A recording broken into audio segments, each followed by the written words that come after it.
মইতো কম বন্ধুসকল মহা চুৰ গায়ক হয়। এনেকুৱা চুৰ জীয়াই থাকিব নালাগে আৰু ইমান চুৰ। এনেকুৱা চুৰ গায়ক বাৰু থাকে নেকি? নিজৰ ইমানকণ ক্ৰিয়েটিভিটি নাই, তাৰপিছত লোকৰ গানটো গোটেইটো মাৰেই। যাৰ পৰা তুমি চুৰ কৰিছা তাক যদি অকণো ক্ৰেডিট নিদিয়া, বহুত বেয়া লাগে আৰু দেই। মইতো কওঁ এনেকুৱা চুৰ জীয়াই থাকিব নালাগে, একদম মৰি যাব লাগে। মৰি যোৱা ভাল এনেকুৱাবিলাক। তোমাৰ ইমানকণ লাজ নাইনে? আমাৰ জুবিন দাৰ গানটো গোটেইটো কপি মাৰি দিছা, আৰু তুমি জুবিন দাক অকণো ক্ৰেডিট দিয়া নাই। মানে একদম মাথা বেয়া হৈ যায় আৰু দেই। অকল মোৰে নহয়, চবৰে মাথা বেয়া হৈছে বুলি কৈছে এই কথাটো। মই আপোনালোকৰ এনেকুৱা এটা চুৰ গায়কৰ বিষয়ে ক'বলৈ বিচাৰিছোঁ। তেওঁৰ নামটো হ'ল ৰাকেশ ৰিয়ান। তেওঁ প্ৰথম বাহিৰত গৈ ইণ্ডিয়ান আইডলত জুবিন দাৰ গান গাই প্ৰথম কেৰিয়াৰ আৰম্ভ কৰিছিলে। এতিয়া ইমানজন নামী দামী গায়ক হৈ আছে, কিন্তু জুবিন দাৰ লগতে ইমান এটা বিশ্বাসঘাতকতা আপুনি দেখুৱাই আছোঁ ৰ'ব। প্ৰথম ৰাকেশ ৰিয়ানে এই গানটোৱেদি নিজৰ কেৰিয়াৰ আৰম্ভ কৰিছিলে, ইণ্ডিয়ান আইডলত প্ৰথম গাইছিলে।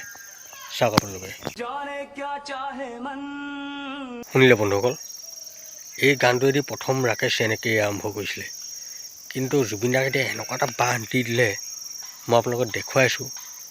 তাৰ আগতে আপোনালোকে যদি মোৰ চেনেলটো নতুনকৈ আহিছে তেনেহ'লে ছাবস্ক্ৰাইবটো কৰি লওক, লাইক কৰিবলৈ নাপাহৰিব, কমেণ্টটো যিমান পাৰে সিমান কৰক। চাওক আপোনালোকে জুবিন দাকনো কিমান ভাল পায়, হয় নহয়? এতিয়া যোৱা আচল ভিডিঅ'লৈ। কোনোবাই অকণমান কিবা এটা মাৰি দিছে গানটোত বেলেগ কথা, কিন্তু গোটেই গানটো যদি মাৰি দিয়ে বহুত বেয়া লাগে আৰু যিটো গান মাৰি দিছে, এইবিলাক গান জুবিন দাৰ আগতে ড্ৰিম প্ৰজেক্ট আছিলে। কিমান কষ্ট কৰি তেওঁ এই গানবিলাক গাইছিলে। তেওঁৰ গল্ডেন ছং বুলি ক'লেও বেয়া নহয় এইবিলাক গান। মই যোনটো গানৰ কথা কৈ আছোঁ আপোনাক, সেইটো হ'ল শিকলি গানটো। শুনক আপোনালোকে, অকণমান দেখুৱাই আছোঁ। শুনিলে বন্ধুসকল? এতিয়া আপোনালোকক দেখাম মই সেই ভিডিঅ'টো, যিটো ৰাকেশ ৰিয়ানে গাই জুবিন দাক অকণো ক্ৰেডিট নিদিলে, নিজৰ বুলি ক'লে।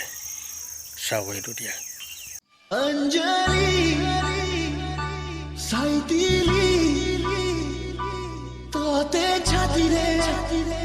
দেখিলে বন্ধুসকল কেনেকৈ জুবিন দাৰ গানটো পূৰা মাৰি দিলে?